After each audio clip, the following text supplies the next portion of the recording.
since been named the Ticket Taker.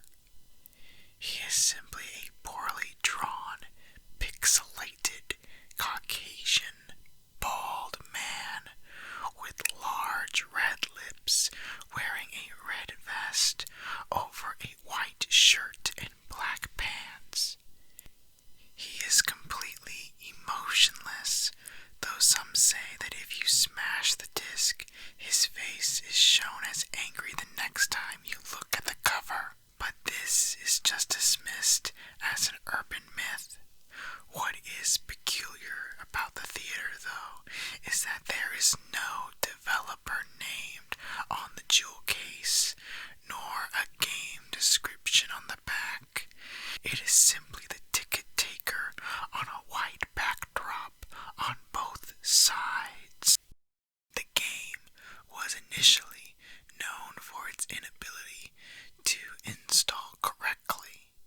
The installation process immediately locks up the computer when the user reaches the licensing agreement.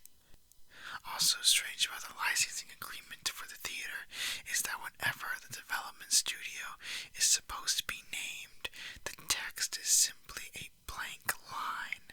Anyways, most people who have claimed to own one of the original CDs say that they figured out how to install the game by simply rebooting their computer on the licensing agreement with the disc still inside.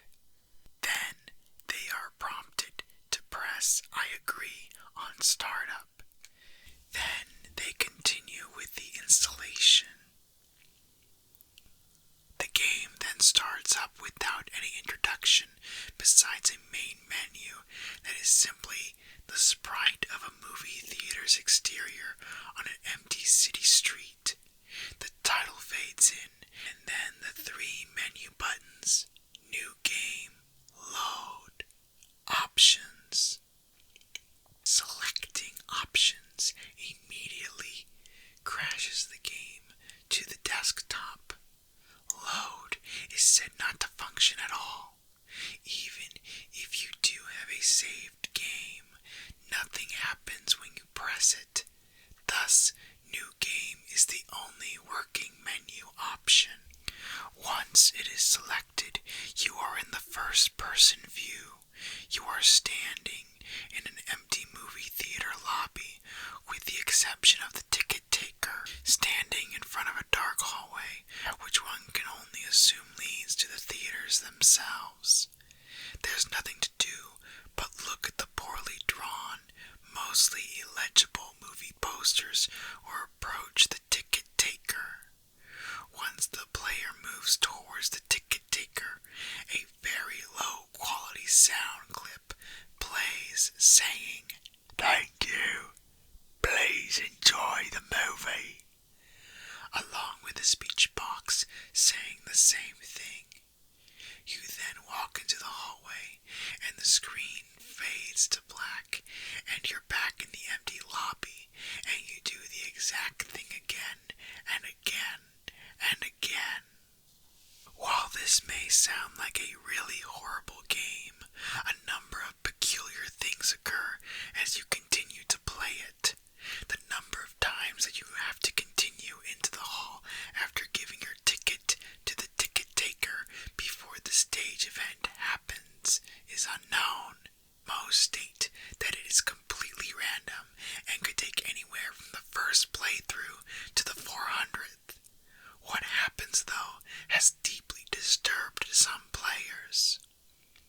The first occurrence is when the player fades back in after walking into the hallway. This time they will notice the ticket taker is completely absent. The player, then without any other options, decides to walk into the dark hallway. The sound clip and text box mentioned previously still play in the absence of the ticket taker. But when the player walks into the hallways, the screen does not fade out. It goes pitch black as they walk deeper into the hall. But the player's footstep sound clip is still playing as they continue to push the up button on their keyboard.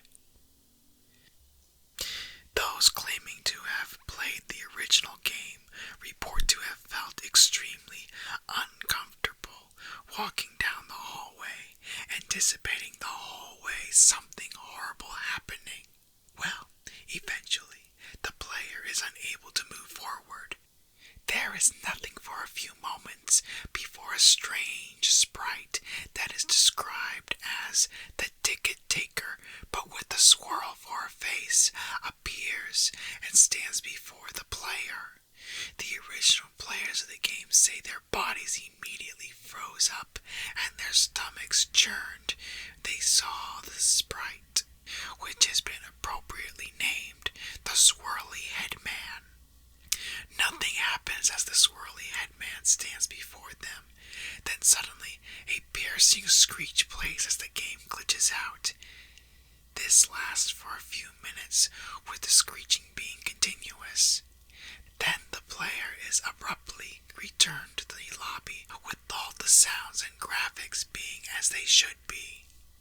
The game continues normally for the next couple of cycles of entering the hallway with a couple of the original players claiming the Swirly Headman would briefly appear and disappear in the corner of the screen as a brisk yelp sound effect plays. Then at some point after meeting the Swirly Headman, the player sees the ticket taker pacing back and forth. Though there is no walking animation, the sprite limbs are completely static, so he just hops up and down slightly as a substitute. With his eyes being wide and his mouth open to simulate a worried facial expression. Some players noted that the movie posters had been replaced with images of the Swirly Headman, which caused them to immediately turn their characters' heads away from the posters and approach the ticket taker.